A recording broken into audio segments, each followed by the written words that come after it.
بسم الله الرحمن الرحيم الحمد لله رب العالمين وصلى الله على محمد وآله الطاهرين. Inshallah, I hope some of the others will join us soon. Um, yeah, you guys can hear me fine? Everything's okay, inshallah? Good to go? Yes. Awesome, awesome. Inshallah, I hope everybody's doing well. Thank you for joining us. I believe this is the eighth of 12 sessions that inshallah we had scheduled.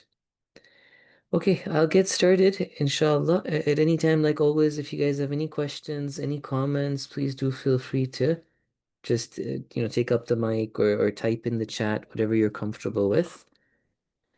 I will request you, sisters, to please turn on your camera if possible, and we will get started. So we're talking about ayanun najisa, things that in their essence are najis, are impure.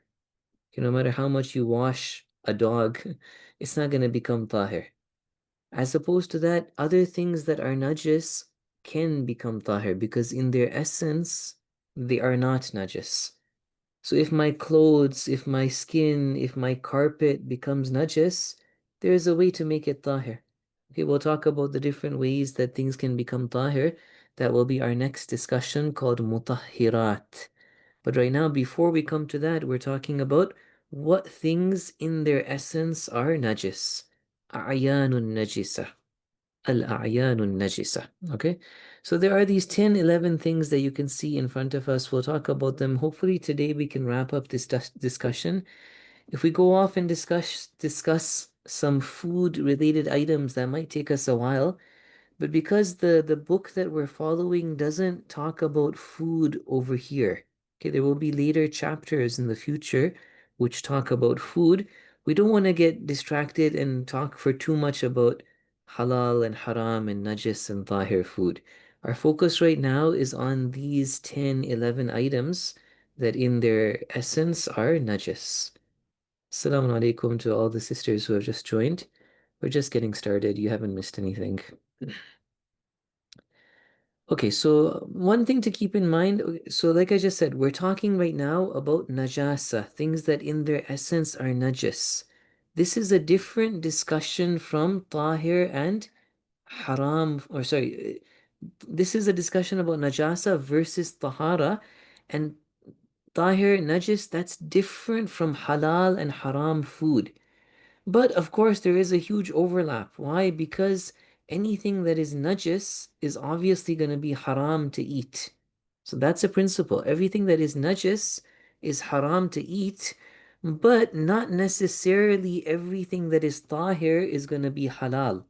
Okay, that's something interesting that you guys may not have known is that any animal that is haram to eat, if it is possible to cut the veins of the neck of that animal, the way we would for like a cow or a sheep to make it halal, you can do that. You can make it face Qibla. Take a rabbit, for example. We don't normally, most Maraja do not allow us to eat rabbits. Okay, you can take a rabbit, make it face the Qibla, say Bismillah with the conditions of a normal dhibh. You can do dhibh of that animal, or that rabbit. And that rabbit will be halal. It's actually going to have an effect. It will be tahir, sorry, but it's still haram to eat. Okay, so there's two separate things we need to separate in our mind. One is the idea of being tahir and being najis, and that's what we're talking about right now. The other is the idea of is this something halal to eat? So a rabbit is not going to be halal, even if you do dhibh, or you take some other animal that's haram to eat. You can do dhibh of it, cut its neck in a certain way, facing Qibla, saying the name of Allah, a Muslim, with certain other conditions and that will have an effect. It will be actually a tahir dead animal, but because the meat is not of an animal that we are allowed to eat, it's still going to be haram. Okay, so in your mind, I just wanted to start off by making a point to separate these two concepts of tahir versus najis on the one hand, as opposed to halal versus haram to eat on the other hand. Okay, there's a difference between these two.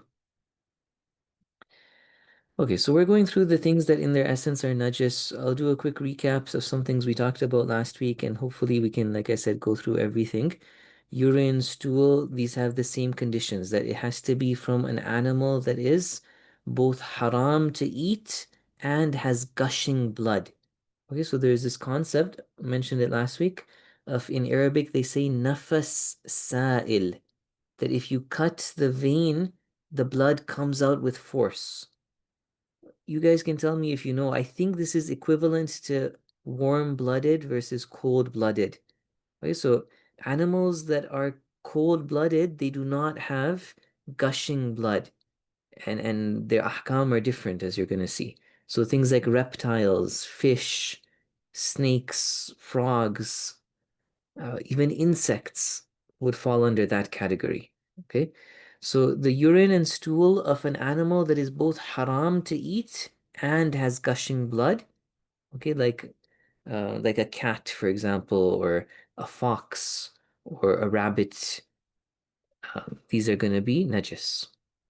The next three, semen and the dead body, the carcass of the animal itself, as well as blood, these, it has nothing to do with whether the animal is halal or haram. Simply the fact that it has gushing blood would make that najis. So the dead body of a cat, even the dead body of a cow, if it's a mita. So here mita means that you didn't slaughter it in accordance to Islamic laws. Mita is as opposed to mudakka, tadhkiyah. So that cow, if the cow dies without a Muslim properly slaughtering it, the animal of the whole animal, we'll go into detail, but the cow is najis. Similarly, the blood of such animals is najis. Dog and pig, the entire animal, dog and pig is najis. Alcohol, with some details that we'll come to, is something najis. A kafir, according to most maraji', although again we'll mention some details here when we come to it, is also najis. And the last is something that's not at all relevant. Okay, the sweat of a camel that has become so accustomed to eat, and not just camel. So some maraji say camel only, some maraji say all animals that have become accustomed to eating najasa, so much so that it takes on a kind of a name. It's called a jalal, meaning an animal that is eating najasa. Then the sweat of that animal is, anyways, that is najis, but that's not something that is gonna apply to us. So, okay, let's go in a bit of detail. And again, like always, please feel free to ask questions, comments. Okay, so we already talked about urine and stool last week, but I'll just add, again, reiterate and maybe add some questions that may have not come up last week. So I said that from an animal who's on the one hand haram to eat and has gushing blood, that's when the urine and excrement would be najis. So a cow, a horse, these are halal to eat. Therefore, or a cow, let's say cow, sheep, goat, these are halal to eat. Therefore, um, their excrement is going to be tahir. It's not najis. Similarly, a cold-blooded animal that doesn't have gushing blood, if there's any kind of excrement from a frog or a snake or fish, it's going to be tahir. Now, a question, I don't know if you sisters knew this, but some animals are not haram to eat, but they are makruh. Horses and donkeys and mules. I think just these three animals are makruh to eat. What do you sisters think? Would the excrement, the urine, then fall under the category of halal animals and be tahir? Or would it be then fall under the haram animals and be najis? Any guesses? Not something that, again, we're going to probably come across in our life, but just something to theoretically know. I'll give you sisters a few seconds if anybody wants to take a guess. Feel free to, yeah, Sister Miriam, thank you. It is Tahir. Okay, so the horse and the mule and the donkey, even though it's makruh to eat, this aspect of the law is associated, it's kind of grouped with the normal halal animals, and therefore it's not najis. One thing that is, I indicated this last week, there is a difference of opinion amongst maraji' about birds that are haram. So, for example, a parrot. A parrot is haram to eat. a bat, maybe a bat, if it's categorized under a bird, it's definitely haram to eat.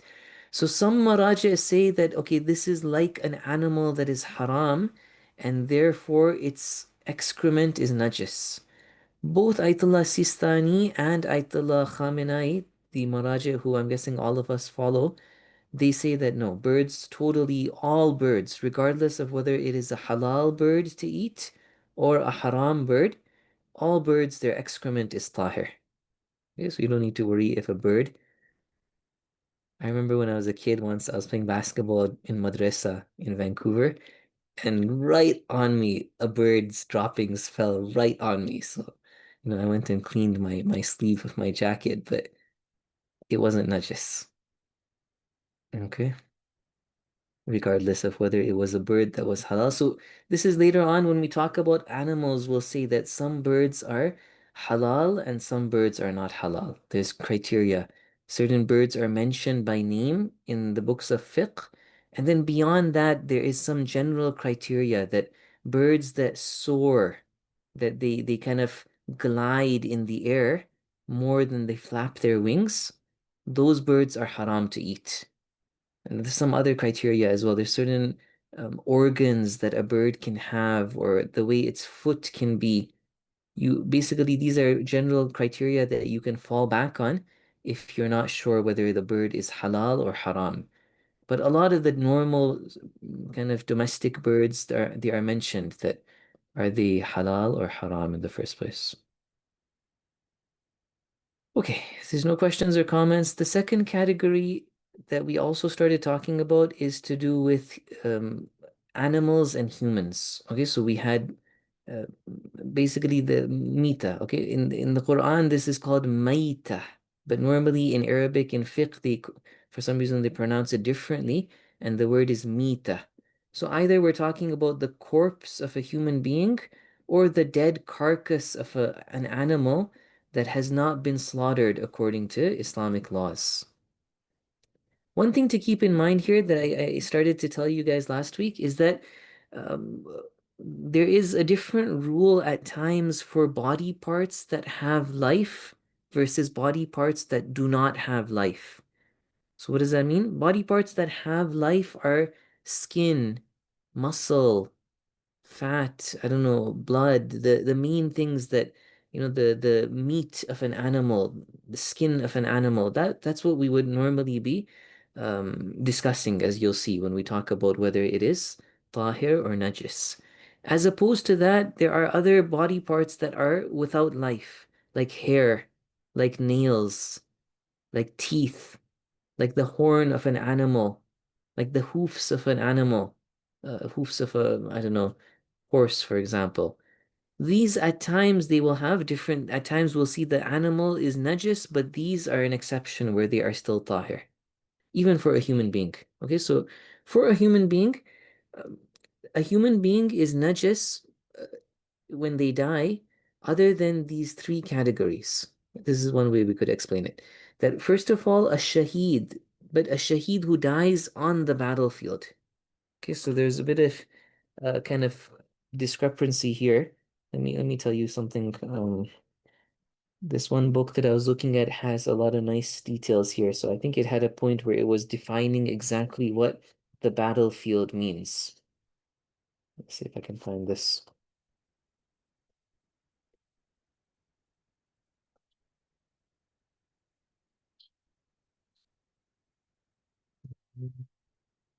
Maybe it was another book. I was looking at multiple books. But anyways, the general idea that I did also mention to you sisters last week was that, even a lot of times we use the word shaheed, but it's not in this fiqhi sense, it doesn't count as a shaheed. A shaheed in this fiqhi sense is only and only somebody who dies on the battlefield. Okay, I'll just quickly check another book, the actual textbook of ours, if that one had that. Somewhere I had read that a nice definition where it was saying exactly what the battlefield means. Yeah, so this book of ours that we are, I still haven't translated these chapters that we're on. There's Name of Fiqh. We're on chapter 11 right now of the Farsi book. Anyways, It says the battlefield is basically the extent that the enemy is firing to. Okay, the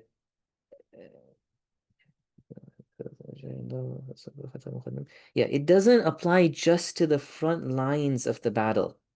Okay, any area which is somehow embroiled in a conflict between the enemies and the fighters of Islam, that would basically count as the battlefield. Okay, it doesn't apply just to the front line. So, may Allah give blessings to all the shuhada and all those people who are fighting for Islam. I guess in the recent genocide, we could probably call the entire Gaza Strip as a battlefield, right? Because the enemy was attacking everywhere. So anybody who died, all these pure children, may Allah bless them, who were slaughtered, all of them would be shaheed, even according to this definition. An area that is somehow embroiled in conflict, like I said, where the forces of the two sides are basically fighting in that area. But as opposed to that, for example, I don't know, Qasim Soleimani gets killed when he's in Baghdad by a helicopter. There wasn't really a war happening at that time, right? So that wouldn't count. Even though everybody would call him Shaheed, it doesn't count in this fiqhi definition of somebody who was on the battlefield fighting when he was killed. Those people who have the fiqhi definition, there are special ahkam for them. You bury them in their clothes. You don't do ghusl for them. Their body is tahir. Okay, so with regards to our discussion, their body is tahir. If somebody were to touch that body, it's not najis. Anybody else, any other Muslim who dies, it's necessary that three ghusls are given. First, a ghusl with sidr water, and then with kafur water, and then the third ghusl just with normal water. When these three ghusls have been completed, the body is tahir. Prior to that, the body is najis. Now, the last point, which was what I was just saying earlier about the idea of body parts that have life versus not having life. For a Muslim and an Ahlul Kitab, which we'll talk about shortly, since by default their body was tahir before they die, right? When they die and we say that now they are najis, we mean the skin and the muscle and the meat, basically, the things that have life in them. We don't mean the nails and the teeth and the hair. Those things are tahir, always tahir. However, for a kafir, like somebody who's not even Ahlul Kitab, their entire body is najis. Even when they die, their hair is going to be najis. So if, somebody touches, I don't know, the hair of a Hindu or something that has passed away, that hair would be najis. So that's just some difference to keep in mind. I'm going to pause here. Anybody have any questions, any comments? How are we doing for time? I wanted to take a break at Maghrib time for sisters in, yeah, we still have a few minutes left, inshallah. Okay, if there's no questions, we'll move on.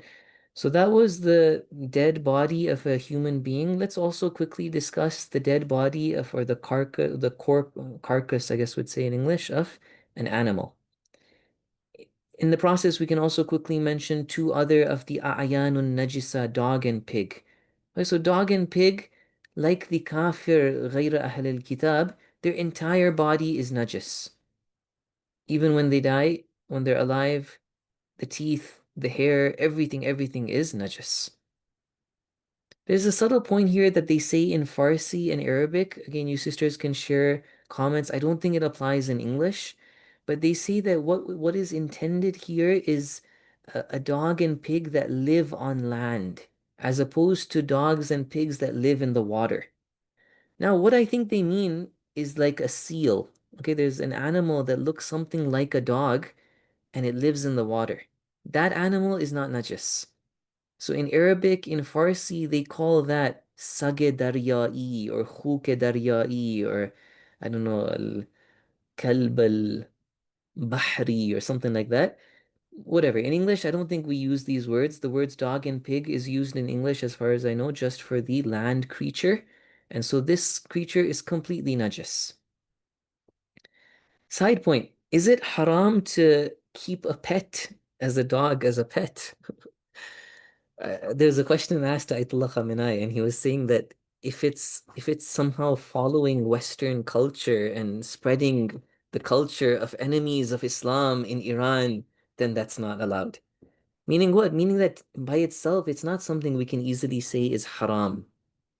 Yeah, in the olden days, at the time of the Ahlul Bayt, there was nobody who would keep a dog in their house. Okay, people kept dogs for like hunting or for guarding or for things like that. But these are ahkam that somehow they are to do with najasa tahara. It doesn't mean that the dog is a bad animal. Okay, there's a dog mentioned in the Quran that was with the Ashabul Kahf, وَكَلْبُهُمْ بَاسِطٌ ذِرَاعَيْهِ بِالْوَصِيدِ. But anyways, one of the ahkam is that definitely there's najis, so that would obviously bring about a lot of limitations. I don't think a Muslim would naturally keep a dog at home. Everything would become najis if they did that, so obviously they wouldn't do that. Okay, very quickly, and then we'll take a break for namaz. Other than dogs or pigs, again, we have to go into this division of gushing blood versus non-gushing blood. If it's an animal, a cold-blooded reptile that doesn't have gushing blood, the entire animal is tahir. Even its blood, which is not on this screen, semen, blood, the dead body of it is totally tahir. A frog, a snake, a fish, an insect, mosquito, fly. You kill a fly, it's okay, it's tahir. Okay, it's not going to be najis.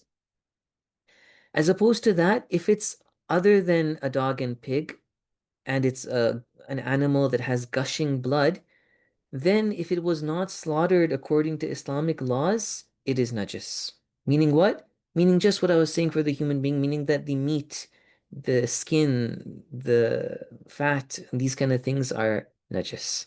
Not the nails, not the hair, not the teeth, not the hoofs of the horse or whatever.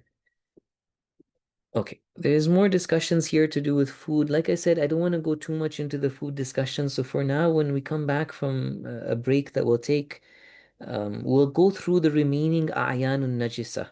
And then we'll see if we have time or if you sisters really want to. Next week, we can talk about things like gelatin and rennet a little bit more, but I hadn't planned it for today, inshallah. Okay, so right now let's take a break. Wa sallallahu ala Muhammad wa alihi tahirin. I think it's just become adhan time in Toronto, if I'm not mistaken. So I'll give you guys 15 minutes and then we can come back.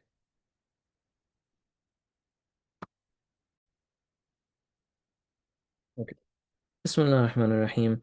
So we'll go for another 20 minutes or so, inshallah. I think that wraps up the discussion on animals and humans. Although, like I said, there are discussions about things like gelatin.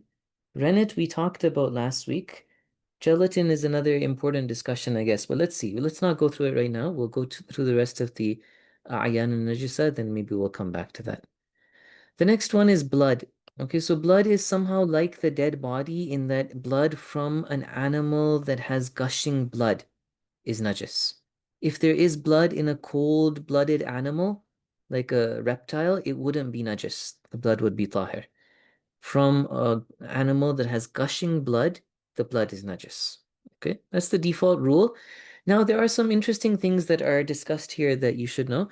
One of them is that after you do the dhibh of an animal, the blood that remains in this animal is not najis.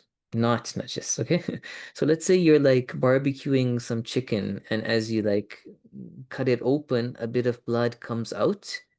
That blood is not gonna be najis. Okay? Similarly, let's say you crack open an egg and you see a speck of blood in the egg. That blood is not gonna be najis. These are examples of what I mentioned at the beginning of the class, where najasat and halal, najasat and haram, or taharat and halal do not always overlap. These instances of blood that I just mentioned, blood that remains in the chicken after it was done dhibh of, or blood in the egg, these are not najis, but you are not allowed to eat them. However, there's another way out. There's another option of something you can do at times that would let you eat something that is najis. What is that? I'm going to put the term in Arabic in the chat. It's called istihlak. If there is such a tiny, tiny, insignificant quantity of najasa that gets mixed into some larger food, and if it's so tiny that you don't really need to pay attention to it, it's not something of any significance, then you can eat it. Okay, so that's in Arabic, it would be called the process of istihlak, or the insignificant thing would be mustahlak. So one example would be if there's like a tiny speck of blood in the egg, you can just kind of whip that egg together, let's say make a scrambled egg out of it. And if the blood is so tiny that it's mustahlak, it's like dissolved in the larger egg white, or let's say you're making like an omelet with like three, four eggs and it was a tiny speck of blood, it's dissolved in that larger mixture of eggs, then it's okay to eat. Okay, so it becomes halal because of the idea of istihlak. And it wasn't even najis in the first place. Does that make sense? Yes, Sister Hannah.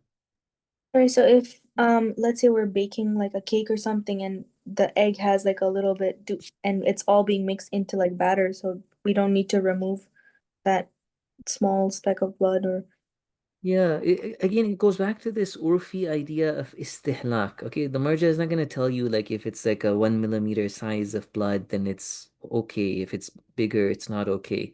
It's just this idea of such an insignificant quantity that it's dissolved in the larger thing. Another example where this is very, very relevant is vanilla extract. Vanilla extract, if it is actually haram alcohol, then according to Ayatollah Sistani, we'll see it's still not najis. Okay, so let's say there is vanilla extract that is actually intoxicating alcohol, but you're putting one drop in a larger batch of cookies. Because of istihlak, that's going to be okay. It's not going to be a problem. Okay, so istihlak again is the idea of like it's just dissolved in this larger amount. It's so tiny that it's like you don't even think it's there anymore. It's like as if it's so tiny and insignificant, it's as if it's not even there. Okay. I don't know. I'm guessing that that leaves questions, but that's all I can really say. Um, Let me quickly see on Sayyid Sistani's website if there's a definition of istihlak, but I think that's all that I would have to be able to say about it. One second. Hmm. Yeah, okay. So here it says that in the code of practice for Muslims in the West, I haven't checked the English, but it probably should be there in the English as well. It has a section on terminology. And so there is a section where it defines the concept of istihlak, and it says ذوبان مادة في أخرى بحيث لا يبقى لها وجود عرفا. It's like it's dissolved, melted in it, as if it's no longer even there in a urfi sense. So like a drop of vanilla extract in a huge batch of cookies. It's as if it doesn't even exist. Or, that tiny speck of blood in a mixture of like three, four eggs. If you think that that's mustahlak, then you don't need to worry about it. Sisters Insia and Marzia have asked about vanilla extract for Ayatollah Khamenei. So you can follow Ayatollah Sistani for this ruling. Ayatollah Khamenei says that um, intoxicating beverages, we'll come to his ruling, but intoxicating beverages are najis. So if you want to follow that, then that's a problem. It would be najis, and then everything would become najis. But if we follow Ayatollah Sistani for that, then Ayatollah Sistani says only wine is najis. Other intoxicating beverages are not gonna obviously they're haram to consume, but they're not najis. And this, according to Ayatollah Khamenei, is ihtiyat wajib. So there's no problem. You can do ruju' or to Ayatollah Sistani and it would be okay. We're coming to that, inshallah. One of the slides I have up ahead is to do with alcohol. Okay, so inshallah, I hope the discussions about blood are clear. When it comes to things like blood under your nail, okay, it's an example of maybe even other things where if it's somehow become some other substance, look at this picture of somebody, they had blood, but it's now become like dark black. If it's not even consider, first of all, if it's under your nail, okay, like there's nothing you can do about it. But let's say you had something that was I don't know, if it's no longer even considered blood, then it wouldn't have the ahkam of blood. So let's say it's like it's not under your nail. Let's say it's um somehow like a scab or something like that. Then if it's somehow gone through some change where it's like becoming skin now and you wouldn't call it blood anymore, then it doesn't have the ahkam of blood. Okay. Last thing that's important, that when we talk about mutahhirat, we'll talk about this more. It's a kind of confusing, interesting thing that within your body, the idea of becoming tahir is easier. And like, so within your mouth, if there's najasa, you don't need to purify it by like washing it 2, 3 times. As long as the najasa goes away, it becomes tahir in your mouth, in your nose, inside your body, for example. And then similarly, there are discussions there about things becoming najis even in the first place. Does it even become najis? And so blood in your mouth, apparently some maraja at least would say like this, that it's not najis, but you shouldn't swallow it. It's something that, if you know there's blood in your mouth, you should try to spit it out. As soon as you have spit it out, your mouth is now tahir. You don't need to worry about like, making your mouth tahir by washing it once or twice. No, you just spit out the blood and your mouth is now tahir. And while it's in your mouth, it's like it's not even najis. Some maraja would say that.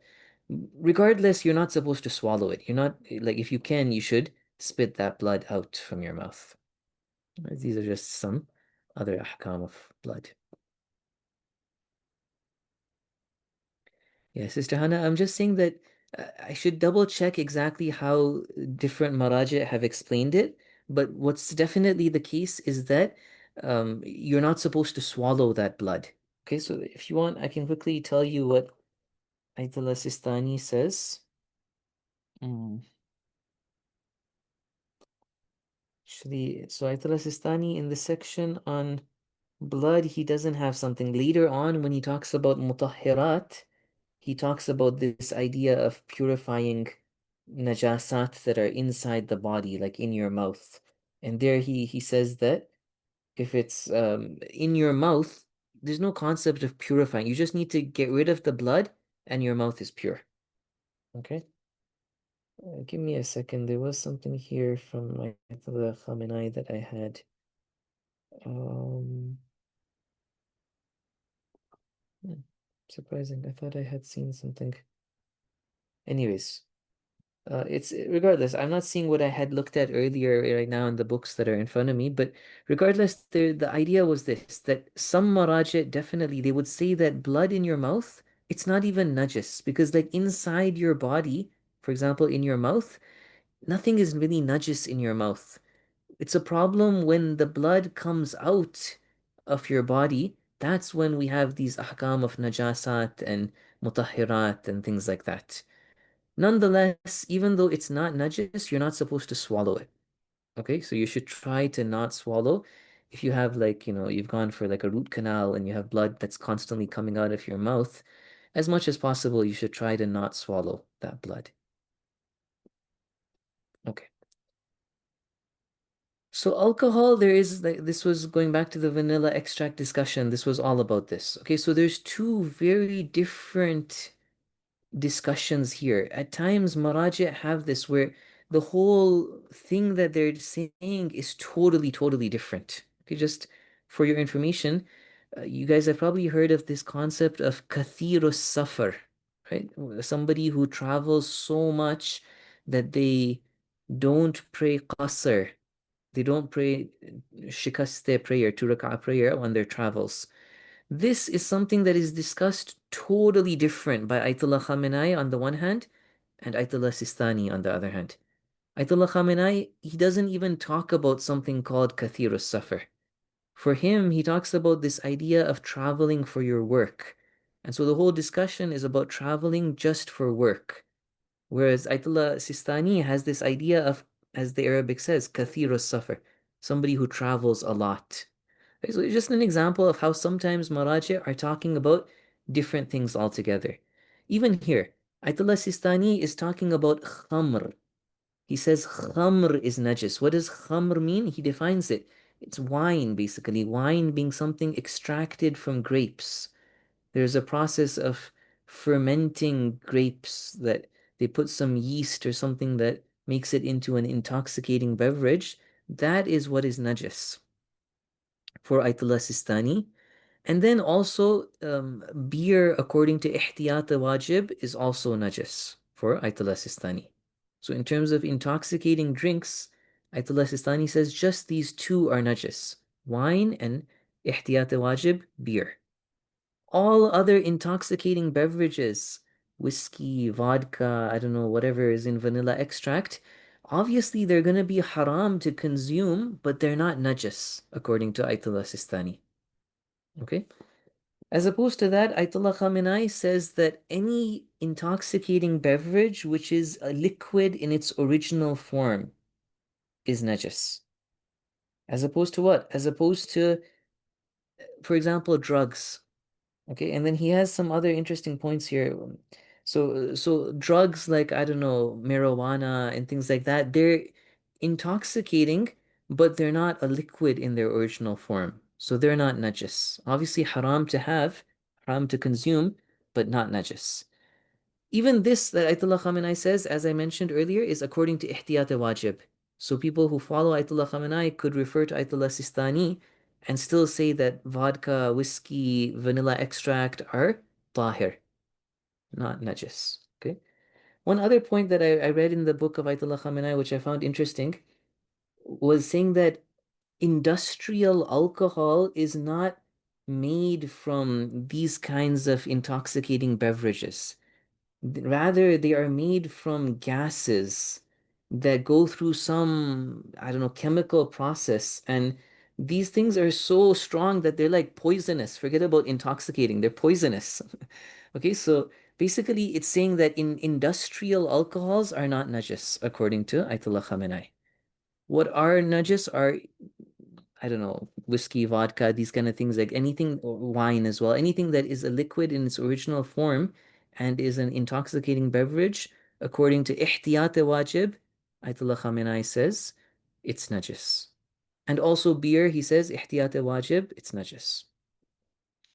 So yeah, basically, long story short, for a lot of these things, people who follow Ayatollah Khamenei can do ruju' to Ayatollah, people who follow, yeah, Ayatollah Khamenei can do ruju' to Ayatollah Sistani, and you can take that easier ruling that a lot of these alcohols are not going to be najis. Okay. If there's no questions or comments, one other related discussion is that to do with boiling grapes. Now, you should know this, that boiling grapes is not anything to do with wine. Okay, wine is a different process of like fermenting the grapes. As opposed to that, there's this idea of boiling grape juice or putting grapes in water and boiling it. And that makes the resulting juice or the resulting liquid that you have, it's not najis because it doesn't fall under the category of wine. But it's still haram to drink this until two-thirds of it have boiled away. Okay, so there's just some other ahkam to know. Like for example, in Iran, in Islamic countries, it's very normal to have grape syrup. So the Muslims who make this grape syrup, they take care of these ahkam and they somehow make sure that they boil away two-thirds of the liquid until it becomes halal to consume. And then they make their grape syrup out of that. Okay? So yeah, that's just another ruling.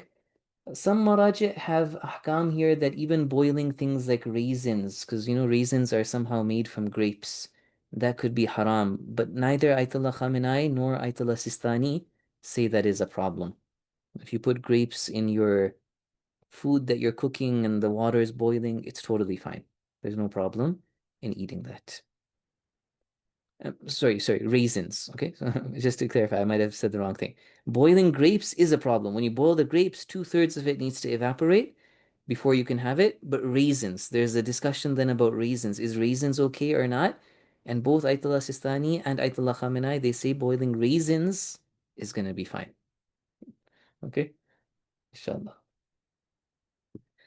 Any questions, any comments? I have one last slide here about kafir, and then inshallah that wraps up our discussion um about a'yanun najisa. If you guys have any questions, we can then address your questions. We can talk about gelatin. We have about I think we took a 15-minute break, so we can go for another, 10 minutes at least. Very quickly, Maraji say that kuffar are najis. Okay, we have a verse of the Quran, إِنَّمَا الْمُشْرِكُونَ نَجَسٌ. So generally, the Shia understanding in the past was that all kuffar are najis. Now, one of the groups of kuffar are Ahlul Kitab, Kafir Kitabi, Christians, Jews, Zoroastrians. Recently, a lot of our maraji have said that no, this is Kitabi kuffar are not najis. Okay, so that's the opinion that both Ayatollah Sistani and Ayatollah Khamenei have, that Kitabi kuffar are not najis, but other kuffar are najis. Just for your information, these ahkam are changing. Like I said, in the past, there was a time where even kitabi kuffar were najis. All maraji would have said that maybe a few hundred years ago. In fact, now it seems that new opinions are coming up. Some mujtahid, some maraji are saying that, you know what, the whole idea of najasat of kuffar is a spiritual najasa, and all human beings are tahir. So we have at least a couple of maraji. One of them is somebody very famous, Ayatollah Makarim Shirazi. He has something along these lines that he's saying that you don't need to worry if you live in a non-Muslim country, you don't need to worry about the najasa of kuffar. You can treat them as if they are tahir. So just for your information, that some maraji are saying that. And so if somebody really wants to you know, I don't know, eat the food of a Hindu or something like that, you have a legitimate opinion coming from a very, very senior, qualified, pious scholar like Ayatollah Makarim Shirazi, who is saying that that's going to be okay. Just for your information.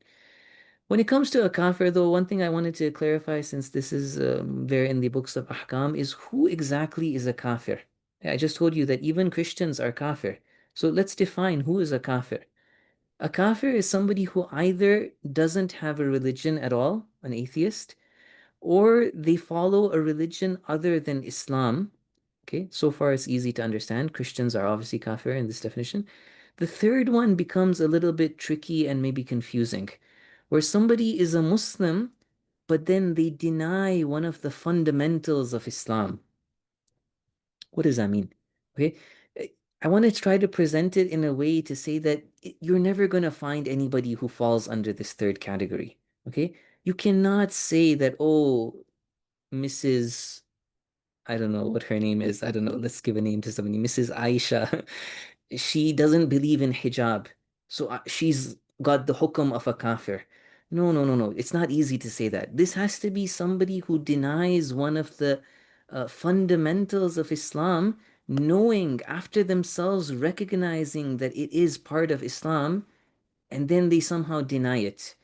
Ayatollah Sistani says it like this, that it has to be equivalent to doing takdhib of the Holy Prophet, where you're like claiming that the Prophet lied or something like that. Nobody does that, okay? Even that Miss Aisha, fake person we made up who said she doesn't believe in hijab. Even a smiley who doesn't believe that, I don't know, you have to pray or fast, or they just sing the weird songs in their Jamaat Khana and that's their religion. Okay, at the end of the day, they still are categorized as Muslims. And so all of these people, they would still have the ahkam of a Muslim. Is the one exception that, okay, you may actually find are nawasib, people who hate Imam Ali alayhi salam. Okay, so maybe today you might have some crazy Wahhabi sheikh who actually, like, you go listen to what he's saying, like, he actually hates Imam Ali. Okay, if they hate Imam Ali, then they fall under the category of nawasib. Nawasib are najis. But generally, any Muslim is going to be, even if they are a sinner, even if they're corrupt in their beliefs, they're going to be treated like a Muslim, where they are not going to be najis. Ayatollah Sistani, he mentions some of these groups. So like I said, Nawasib, okay, if that means that they hate the Ahlul Bayt, then they are najis. But like I said, find me one person who hates the Ahlul Bayt. No, no Sunni hates the Ahlul Bayt generally, right?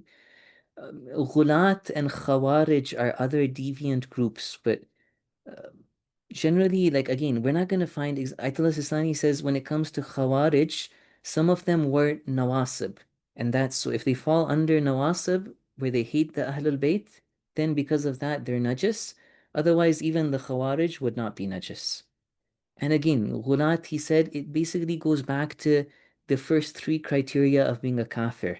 If they are, I don't know, they're believing in Imam Ali as being God. Okay, so then it's like they're denying something that's so. Basically, he says it goes back to the first three. If they either don't have a religion or they follow a religion other than Islam or they deny a fundamental of Islam after having recognized even these ghulat, let's say there's ghulat who really raise the position of the Ahlul Bayt, it's not going to be something that falls under one of those first three categories. So, generally anybody who claims to be a Muslim would be treated as a Muslim and be tahir. Apostates, I also put, if somebody apostatizes and leaves the religion of Islam, then they have the ahkam of whatever religion they've gone to. We're not going to talk about the punishment in the Muslim government for apostasy, but when it comes to, we're living in a non-Muslim government, how do we deal with an apostate? They've become a non-Muslim, they have the ahkam of a non-Muslim. If they've become a Christian, they're still tahir. Christians are tahir. Okay. Okay, sisters, that brings me to an end of the main ahkam of najasat that I wanted to go through with you. If anybody has any questions, comments, I'm happy to address them. Otherwise, we can quickly talk about gelatin and wrap things up with that, I think. I'll pause if anybody has any questions or comments.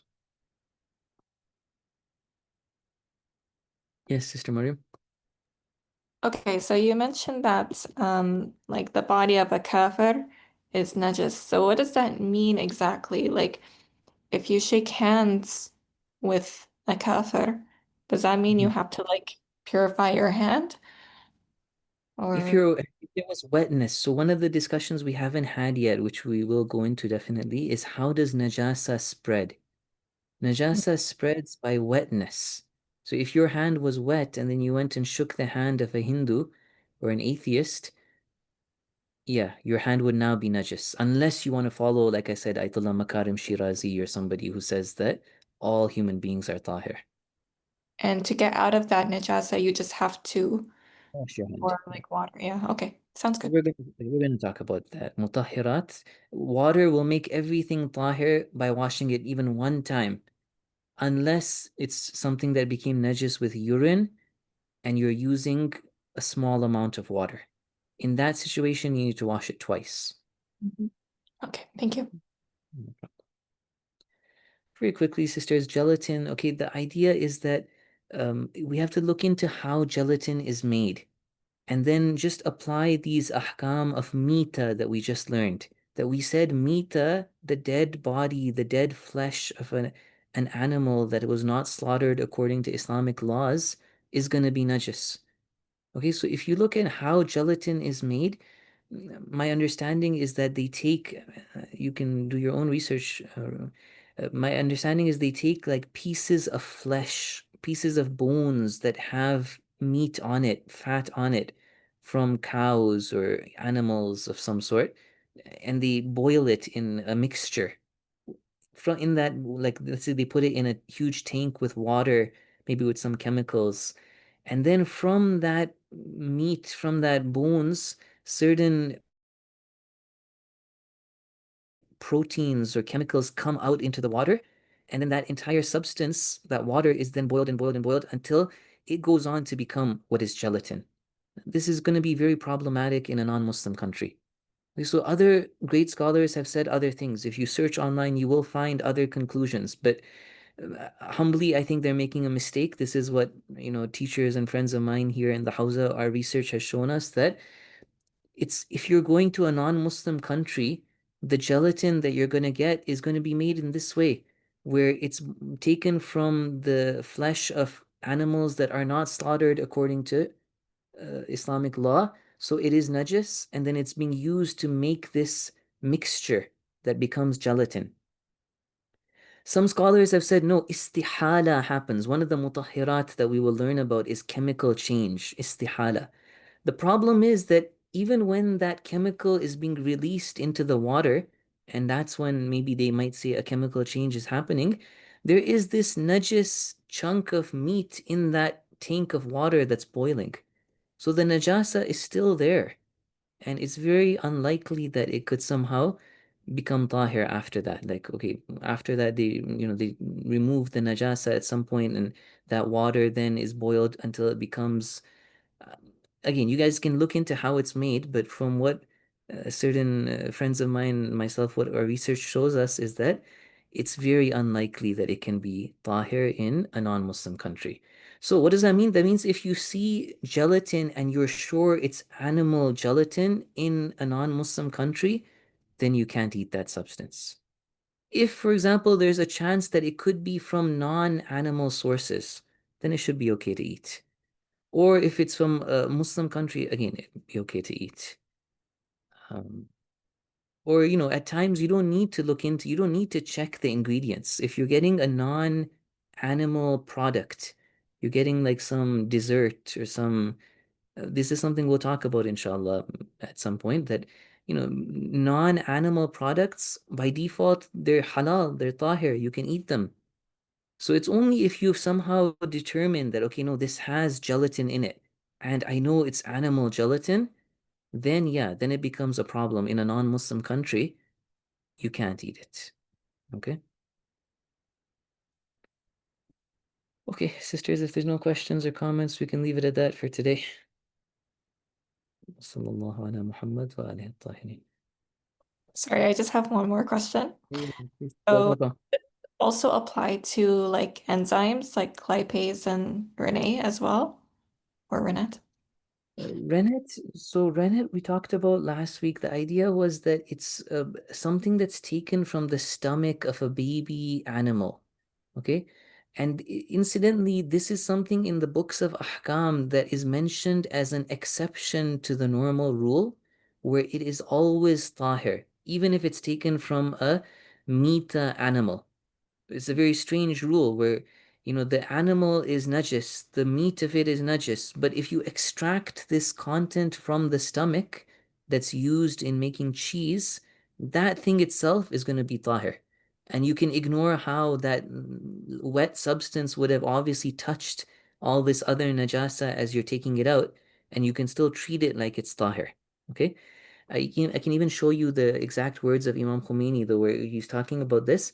And he says the problem though is that what fuqaha are saying is tahir is a substance that is within the stomach of the baby calf or baby goat or whatever. Whereas the way they make cheese normally is they don't just take this substance out, they use the whole stomach. They use Mm. like the inner lining of the stomach. And that is still going to be najis if it was taken from a non-dhabiha animal. Okay. So my understanding therefore is both gelatin and rennet. If you are sure that they are animal products in a non-Muslim country, then you can't eat it. The Mm-hmm. good the good news is like because for financial reasons, very often they make cheese from non-animal sources where they use like bacteria, microbial enzymes and things like that, which would be okay. And if you're Yeah. not sure, you also don't need to do research. You can just assume it's a non-animal product and it's halal to eat. Okay, sounds good. Sorry, something similar to that. I'm so sorry to take up the time. Um, Boring. it's when it comes to other ingredients, such as like let's say it's like mono and diglycerides or things like that, where you know that they can be sourced from either animals or plants or other ingredients like this, which isn't like gelatin, which is usually from animals, but like this one is like it could either be from plants or animals. For example, I think in most breads it has this type of ingredient, or most cakes, like baked goods. This is one specific one, but I mean in general, like would it be better to avoid, or would it be okay to eat, or is it better to avoid, or do we have to do more research? Like what's the I think it's okay to eat. You don't need to worry about all these things. So, like I said, first of all, when it comes to non-meat products, the default is it's okay to eat. That's one thing. The other thing is that, we have to follow the ahkam. And if the ahkam are telling us something is okay, you don't need to. I mean, okay, you can always do ihtiyat if you want to, but it's not like something that you have to do. And, at times it's maybe more important to focus on other things and put our efforts towards, things the Sharia have told us are really important. This is something that's halal. I don't think you need to worry about it. So Nonetheless, let me ask one or two people. I'll get back to you. So you said enzymes that you could be from animal or plant sources, right? yeah, enzymes or just general ingredients that you're not sure like um glycerides or lecithins. I know like some packages might even specify what it's from, but like sometimes like in bread or just non-meat products in general, they may have some sort of ingredients which can be sourced from either or. Um, but it really depends. Yeah.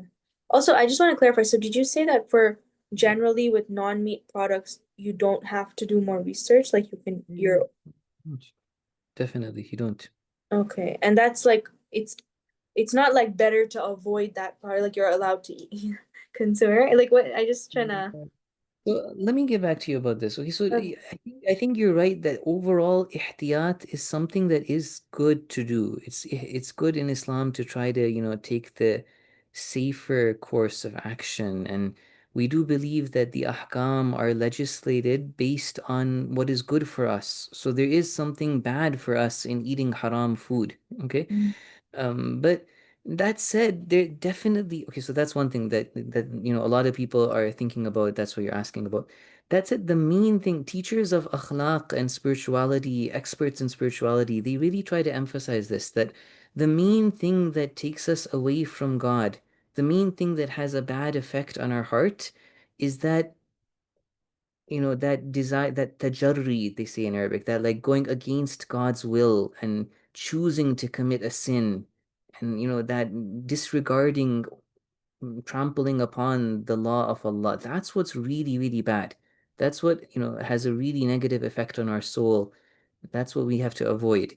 In these situations, it's something halal. The Sharia has told us it's halal.